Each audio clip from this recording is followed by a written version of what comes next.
오늘은 천국 장자의 길 세 번째 이야기, 모압 정벌 이야기입니다. 함께 말씀을 보도록 하겠습니다. 시작. 이것은 여호와 보시기에 오히려 작은 일이라. 여호와께서 모압 사람도 당신의 손에 붙이시리니 당신들이 모든 견고한 성과 모든 아름다운 성을 치고 모든 좋은 나무를 베고 모든 샘을 메우고 돌로 모든 좋은 밭을 흘리다 하더니. 네, 곁에 계신 분들과 함께 인사 나누겠습니다. 예수님의 이름으로 사랑하고 축복합니다. 샬롬 샬롬. 네, 샬롬은 히브리어로 평강이라는 뜻입니다.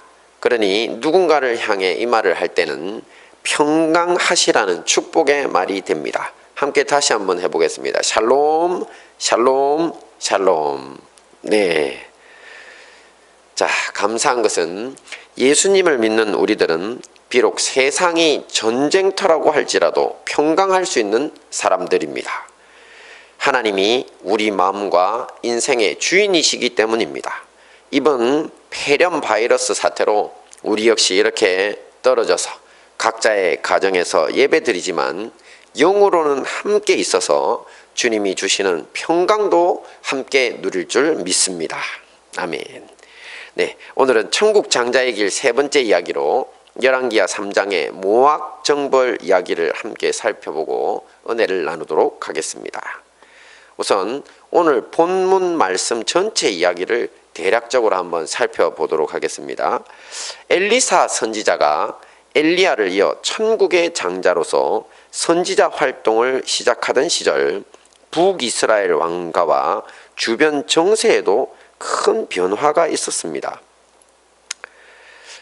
우선 악의 근원으로 불리던 아합 왕이 아람 전쟁에서 죽고 그 아들 아하시아가 왕이 되었습니다. 하지만 그 역시 병상에서 죽고 맙니다.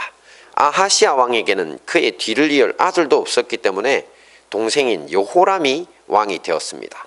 이때 북이스라엘 왕들이 죽어 국력이 약해진 틈을 타서 그동안 조공을 바치던 모압 나라가 북이스라엘을 배신하게 됩니다. 새로 북이스라엘 왕이 된 여호람은 화가 나 모압 정벌 계획을 세우고 남유다 왕국의 여호사밧 왕과 또 에돔 왕을 끌어들여 연합군을 형성하고 모압을 치기 위해 길을 떠났습니다. 그런데 문제가 생깁니다. 7일간 행군해서 겨우 모압 지역에 도착은 했지만 이 군사들과 말을 먹일 물을 구할 수 없었던 것입니다. 전쟁을 시작하기도 전에 큰 낭패를 보게 된 것이죠. 자, 이때 믿음 좋은 남유다 왕 여호사밧이 여호와 하나님께 물을 만한 선지자가 주변에 없느냐고 물었습니다. 그러자 마침 가까운 곳에 엘리사 선지자가 있다는 소식을 듣게 됩니다. 북이스라엘, 남유다, 에돔 이렇게 세 왕은 직접 엘리사를 찾아가 도움을 구했습니다. 하지만 처음에 엘리사는 북이스라엘 왕을 보고는 도움 주기를 거절합니다. 왜냐하면 당신의 부모가 섬기던 바알과 아세라의 선지자들에게나 물어보라는 것입니다. 그 부모야 아합 왕과 악녀 이세벨이죠. 자, 하지만 북이스라엘 왕의 간곡한 부탁에 마음을 돌이켜 당신이 아니라 남유다 왕 여호사밧의 얼굴을 봐서 도와준다며 자, 엘리사는 여호와 하나님께 기도하고 답을 얻어줍니다. 마지못해서 하는 척하면서요. 자, 여호와 하나님은 주변에 개천을 많이 파라고 하셨습니다. 비바람도 불지 않지만 여호와 하나님이 물을 보내어 주실 것이라고 했습니다. 이에 더해서 여호와 하나님이 물뿐만 아니라 모압 전쟁에서도 승리케 해주실 것이라고 축복의 말씀까지도 주셨습니다. 자, 이 말씀은 그 다음날 아침에 그대로 이루어집니다. 에돔 지역에서부터 원인을 알 수 없는 물이 연합군이 주둔한 지역으로 흘러와서 그들이 파놓은 개천에 가득 차고 넘치는 기적이 일어납니다. 이때 모압 지역 사람들 역시 연합군의 침공을 막기 위해 요새에 모여 있었습니다. 그런데 그들의 입장에서 이 개천에 넘치게 된 물 때문에 큰 오판을 하고 성문을 열고 뛰쳐나오게 됩니다. 왜냐하면 당시는 어떤 이유에서든 자연적으로는 물이 생길 수 없는 상황이었는데 아침 햇빛에 반사된 물이 붉은 색으로 비쳐 꼭 피처럼 보였던 것입니다.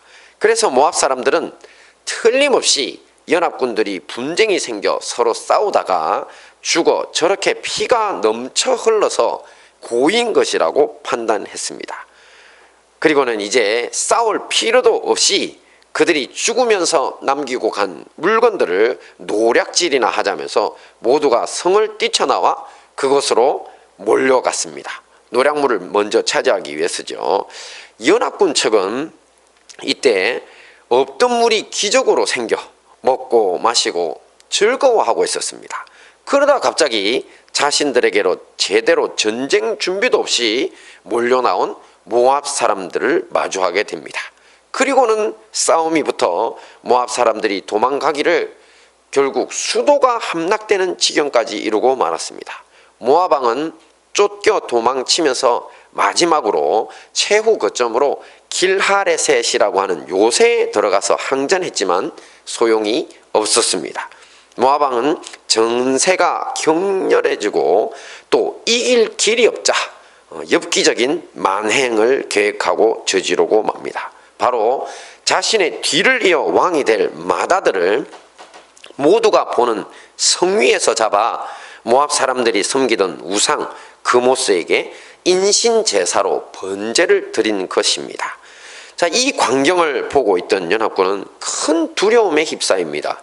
그리고는 모압 점령을 코앞에 두고 뒤로 물러나 도망쳐서 각기 자기 나라로 돌아가고 말았습니다. 네. 오늘 본문 말씀은 엘리사 선지자와 관련은 있지만 이렇게 참 이상한 결말을 가지고 있는 말씀입니다. 여호와 하나님은 엘리사 선지자를 통해 모압 정벌 전쟁의 승리를 약속하셨습니다. 하지만 보시다시피 결말은 모압 왕이 그모스에게 자기 아들을 제물로 바치자 연합군이 도망쳐서 모압의 승리로 끝이 나고 맙니다. 자, 이제 무엇이 문제였는지를 살펴보고 우리 삶에 한번 적용해 보는 시간을 갖도록 하겠습니다. 함께 봅니다. 시작. 모압 신 그모스가 이스라엘 신 여호와를 이겼다. 네, 지난주 엘리야는 회리바람에 날려가 죽었다에 이어서 질문 시리즈입니다. 자, 고고학적으로 이 시대의 유물과 함께 모압 사람들이 남긴 돌판이 발견됐습니다.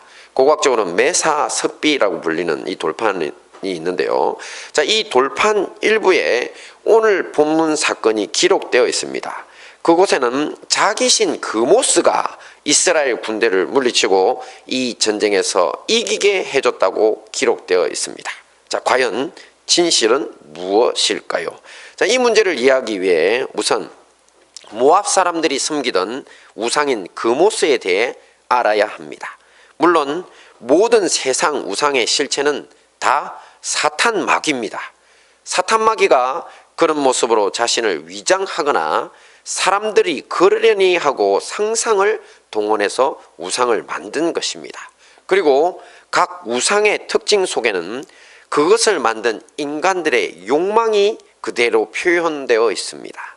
예를 들어 바카스처럼 술신을 섬기는 사람들은 술을 실컷 마시고 놀고 싶은 욕망, 또 재물의 신, 돈신인 마니를 섬기는 사람들은 부자 되고 싶은 욕망, 또 아세라 여신을 섬기는 사람들은 성적 일탈을 누리고 싶은 욕망 등등. 자, 그렇다면 모압 사람들이 섬기던 그모스는 어떤 특징을 가지고 있었을까요? 모압 사람들이 섬기던 그모스는 원래 암몬 족속들이 섬기던 몰렉과 같은 우상입니다. 두 족속은 모두 롯이 그의 두 딸들을 통해 근친상간으로 얻은 모압과 암몬이라는 형제라서 이름만 다를 뿐 똑같은 우상을 섬겼기 때문입니다. 주변 민족들이 섬기던 우상들의 특징이 음란하고 부자 되게 만들어준다는 특징이 두드러졌다면 모압 사람들이 섬기던 그모스는 매우 포악하다는 특징을 가지고 있었습니다. 그래서 죽음의 신이라거나 전쟁의 신이라고도 불렀습니다. 물론 전쟁에 이기면 수많은 전리품을 얻게 되고 또 이렇게 강한 신인이 잘 섬기면 부자가 되게 해준다는 공통점은 있었습니다. 자, 모압 사람들은 그 그모스를 섬기기 위해 주로 자기가 낳은 어린 아이들이나 다른 사람의 어린 아이들을 산제물로 바쳤습니다. 그모스는 소나 염소의 머리와 사람의 몸통을 가진 금속으로 된 거대한 형상으로 두 손을 앞으로 내밀고 있는 모양입니다. 그리고 그 몸통 속에는 큰 화로로 이루어진 불구덩이가 있는데 인신공양을 할 때는 이 화로에 불을 붙여 신상 전체를 달굽니다. 그리고 어린아이들을 벌겋게 달아오른 신상의 손위에 받치면 아이가 비명을 지르고 몸을 뒤척일 때 아래쪽 화로로 떨어져 불타 죽는 구조로 되어 있습니다. 이 제의에서는 아이들의 비명 소리를 감추기 위해 북을 매우 크게 쳤다고 알려져 있습니다. 차마 인간으로서는 저지를 수 없는 마귀와 똑같은 짓을 자기에게 필요한 욕망을 채우기 위해 자기 자녀들까지 불태워 도살하는 만행을 저지른 것입니다.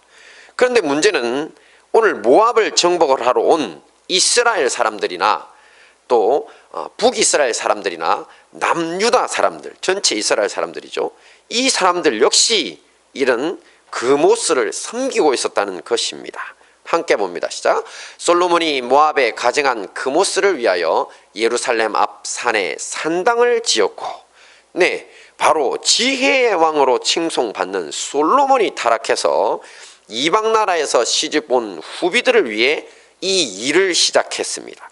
그리고 이스라엘 백성들도 가세에 바알과 아세라와 온갖 이방 신들을 섬기는 와중에 자신의 자식들을 인신제사로 바치는 그모스 숭배도 함께하고 있었던 것입니다. 에스겔서에는 이들을 향한 우리 하나님의 분노와 한탄의 메시지가 있습니다. 함께 봅니다. 또 내가 나를 위하여 낳은 내 자녀를 가져 그들에게 드려 제물을 삼아 불살랐느니라. 내가 너의 음행을 작은 일로 여겨서 나의 자녀들을 죽여 우상에게 붙여 불 가운데로 지나가게 하였느냐. 네, 성경을 보시면 여호와 하나님은 이스라엘 백성들을 향해 자신의 영적인 아내라고 하시고 자신을 그들의 남편이라고도 하십니다. 자, 그런데 자기 아내가 우상을 섬기는 간음을 행하더니 이제 낳은 자녀들마저 우상 숭배를 위해 불구덩이에 던져 도살하고 있다는 것입니다. 역사적으로 보면 이와 같은 만행의 결과로 북이스라엘은 아수르에, 남유다는 바벨론에 온 나라가 망하고 포로로 끌려가 그 악행의 대가를 치르고야 맙니다. 지금 모압을 정벌하러 온 이스라엘 백성들의 상태가 바로 이런 우상 숭배자 상태였습니다.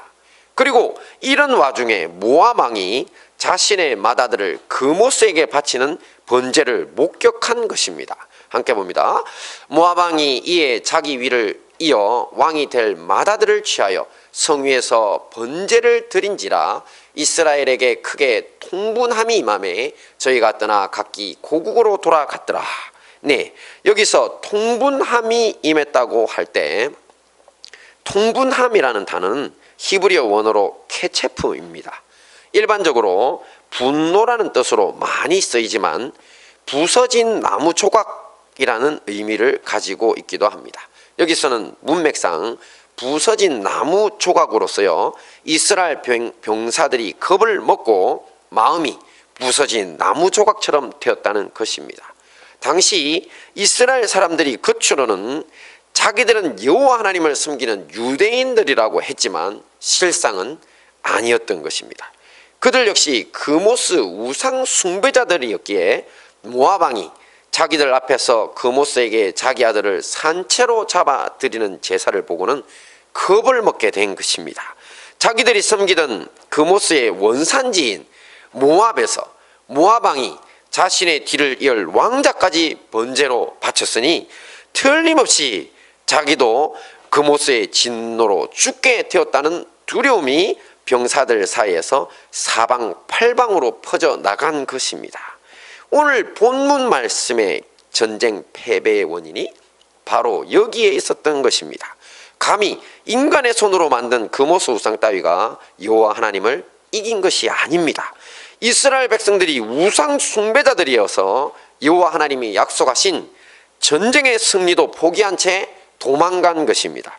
이렇게 우상 숭배자들은 우리 하나님의 승리의 약속을 얻고도 그 승리를 얻을 수 없습니다. 자신들이 복을 차버리기 때문입니다. 그러므로 우리가 진정한 승리를 원한다면 마음속 욕심의 우상은 내어버리시고 반드시 우리 주님 예수님 한 분만을 섬겨야 할 것입니다. 다음 봅니다. 시작. 믿음의 사람 여호사밧도 함께 패배. 자, 이제 이 문제에 덧붙여서 함께 봐야 할 사람이 바로 남유다 왕국의 여호사밧 왕입니다. 여호사밧은요, 남유다 왕국의 3대 선왕 중 착한 왕 중 한 명으로 꼽히는 의로운 인물이었습니다. 그는 일생에 남유다 왕국에서 바알과 아세라 숭배를 척결하기에 힘썼고 또 여호와 하나님의 보시기에 정직히 행한 왕이었다는 평판을 가지고 있습니다. 그런데 그에게도 치명적인 약점이 있었으니 바로 북이스라엘의 아합 왕가와 사돈을 맺고 그들과 전쟁에도 함께 참여하고 이익도 함께 나누려고 했다는 것입니다. 오늘 본문의 전쟁은 지난번 아합이 죽임을 당한 대아람 전쟁 이후 북이스라엘 왕과 함께 출전한 두 번째 전쟁이었습니다. 보시다시피 두 전쟁 모두 패배했습니다. 이런 패배는 이미 예견된 것이었습니다. 왜냐하면 여호사밧 왕이 아합과 함께 출전한 처음 전쟁에서 패하고 겨우 살아 돌아오는 길에 여호와 하나님의 경고가 있었기 때문입니다. 함께 봅니다. 시작. 하나님의 아들 선견자 예후가 나가서 여호사밧 왕을 맞아 가로되 왕이 악한 자를 돕고 여호와를 미워하는 자를 사랑하는 것이 가하니이까 그러므로 여호와께로서 진노하심이 왕에게 임하리이다.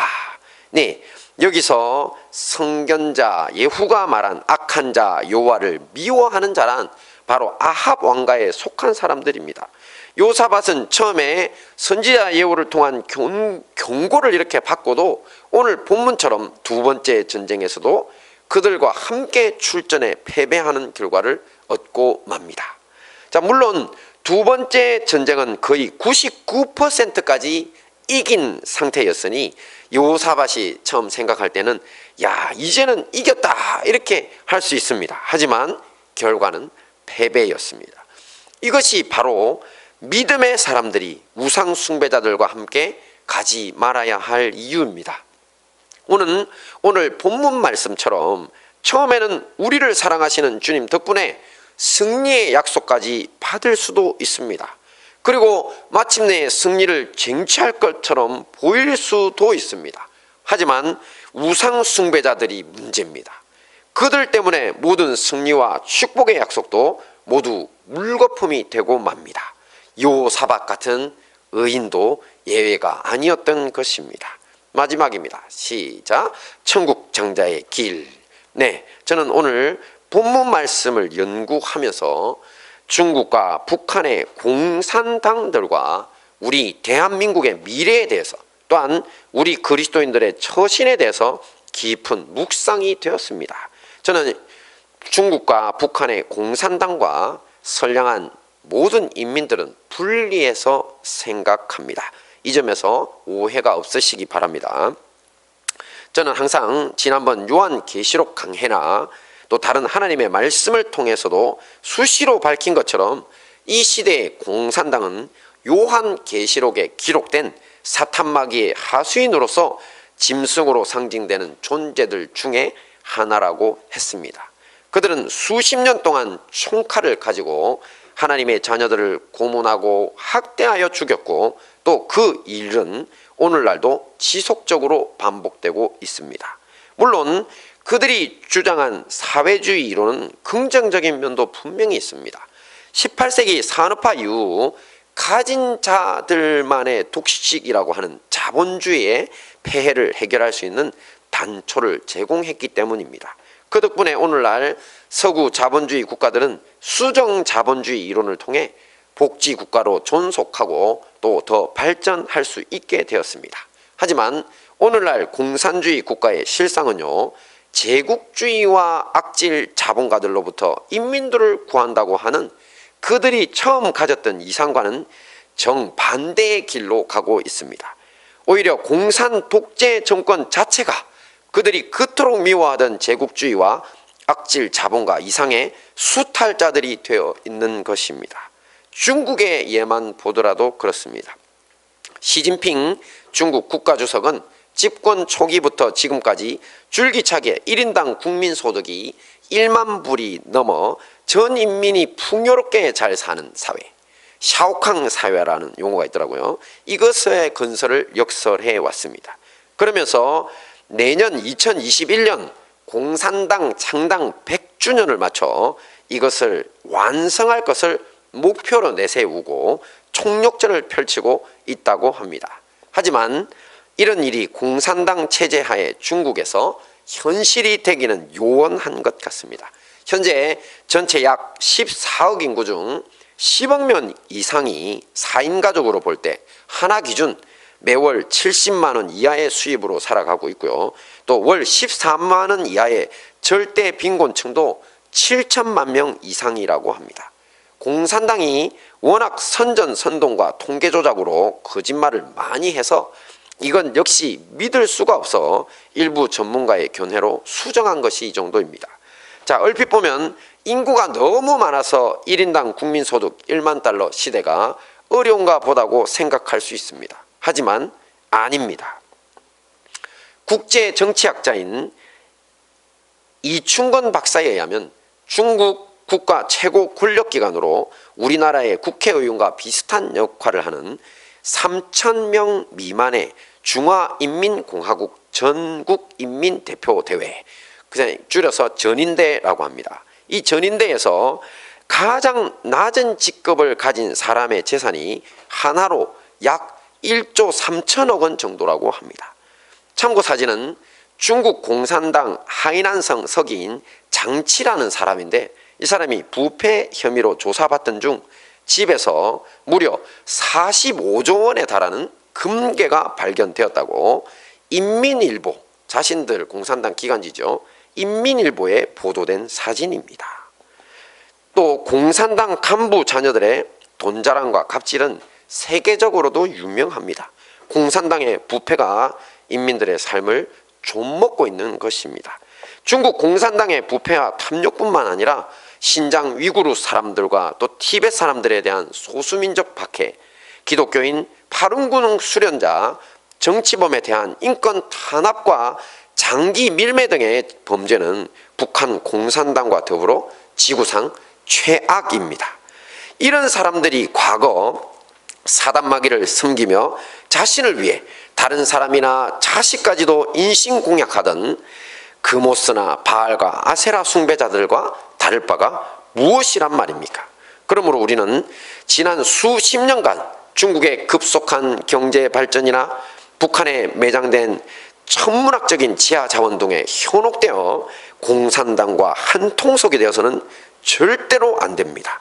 중국과 통상적인 국제무역이나 교역을 끊자는 뜻은 아닙니다. 그들이 망하면 우리도 망하게 되는 공산당과의 경제 공동체를 염려하는 것입니다. 자, 이렇게 되면 우리에게 아무리 주님의 축복의 약속이 있다고 해도 모두가 물거품이 될 것이기 때문입니다. 저는 주께서 반드시 우리 세대가 다 지나가기 전에 공산당을 멸망시킬 것이라고 믿습니다. 하지만 저는 이 일이 전쟁이나 재난을 통해 이루어지지 않기를 기도하고 있습니다. 더 구체적으로 말해서 시진핑이나 김정은 같은 사람들이 총에 맞아 죽기를 원하지 않는다는 것입니다. 그들이나 모든 공산당원들이 모두 주님을 믿고 회개하기를 기도하고 있습니다. 자, 이것은 우리 예수님은 사랑의 하나님이라서 어떤 죄인일지라도 성령 회방죄가 아닌 한 그분의 사랑은 모두에게 미치는 것이라는 분명한 믿음이 그 첫째 이유고요. 둘째는 우리가 사랑하는 대한민국과 또 우리 교회와 우리 가족들의 평안을 위해서입니다. 이번 신종 코로나 바이러스 사태를 보면서 온몸으로 체감하고 있으시겠지만 바로 곁에 있는 중국의 재해는 곧 우리의 재해가 됩니다. 중국이 그런데 북한이야 오죽하겠습니까? 비록 그들이 주님이 주신 기회를 저버려 하나님의 재앙이 사탄마귀의 하수인된 공산당 정권에 임한다고 해도 가장 최소한의 범위가 되도록 우리는 기도해야 합니다. 그리고 충분한 시간을 달라고도 기도해야 합니다. 그래야 죄인들이 회개하고 선량한 백성들도 살 길이 함께 열리기 때문입니다. 저는 이것을 오늘 본문 말씀의 천국의 장자 엘리사를 통해 더 확신할 수 있었습니다. 과거 서슬퍼른 아합 왕의 재임 시절 죽음을 피해 호렙산으로 도망쳐온 엘리사의 스승이었던 엘리야 선지자에게 주님은 아합 왕가의 멸망이 구체적으로 실현될 것임을 보여주셨습니다. 그리고 이 일을 이룰 사람으로 엘리사를 지명하셨고, 엘리사는 지금 오늘 본문 말씀 속에서 보신 것처럼 자신이 멸망을 선포하고 구체적으로 실현해야 할 대상으로서 아합의 아들인 북이스라엘 왕 여호람을 대면했습니다. 여호람은 물이 없다고 도와달라고 세왕과 함께 찾아왔죠. 그런데 세왕 속에 들어있었죠. 그런데 비록 엘리사의 대답이 차갑기는 했지만 엘리사는 도움을 줬습니다. 그리고 이후에도 여러 차례 아합 왕가에 도움을 주며 무려 12년의 세월을 더 기다려줍니다. 엘리사 역시 죄인들을 사랑하시는 하나님의 사랑을 가진 사람이었기 때문입니다. 그리고 자신의 부모 형제와 동포들이 살아가고 있는 조국 북이스라엘 백성들의 평안을 원했기 때문입니다. 그래서 엘리사는 이것을 위해 기도하고 때론 정치인들을 직간접으로 도우면서 그들이 회개하기를 기다렸던 것입니다. 우리도 이와 같은 천국 장자의 길로 가야 할 줄 믿습니다. 네, 말씀을 정리하겠습니다. 오늘 천국 장자의 길 세 번째 이야기, 모압 정벌을 통해서 우리가 얻을 수 있는 교훈은 무엇이었습니까? 첫째, 모압 신 그모스가 이스라엘 신 여호와를 이겼다? 말도 아닌 소리라고 했습니다. 오직 이스라엘 백성들이 여호와 하나님을 섬긴다고 하면서도 그모스 우상도 함께 섬겼기 때문에 두려움에 사로잡혀 다 잡은 승리를 발로 차버리고 말았다고 했습니다. 그러므로 우리는 예수님만 섬겨 승리하는 자가 되어야 합니다. 둘째, 믿음의 사람 여호사밧도 함께 패배. 약속된 복도 차버리는 우상 숭배자들과 동행하다 보면 신실한 믿음의 사람들이라고 해도 그들과 함께하는 한 마찬가지 패배의 결과를 얻을 수밖에 없다고 했습니다. 마지막은요, 천국 장자의 길. 죄인들을 사랑하시는 하나님의 사랑을 가지고 악한 공산당 지도자들이라고 할지라도 그들이 회개하고 돌이키기를, 또 변란과 재난 없이 악의 세력들이 사라지도록 기도하고 우리의 사명을 감당하자고 했습니다. 그러므로 이 코로나 사태, 우리 민족 전체에 미치고 있는 이 재앙이 속히 끝나도록 우리 주님 앞에 기도하시고, 또 중국의 불쌍한 인민들을 위해서도 기도하시고, 또 우리 동포와 또 전 세계 사람들을 위해서 기도하는 일에 힘을 써야 할 것입니다. 자, 이 모든 말씀으로 우리 가족과 우리 민족과 열방을 구원하는 천국 장자의 길을 걷는 우리 행복한 다니엘 교회와 형제교회 성도님들 되시기를 축원합니다. 아멘.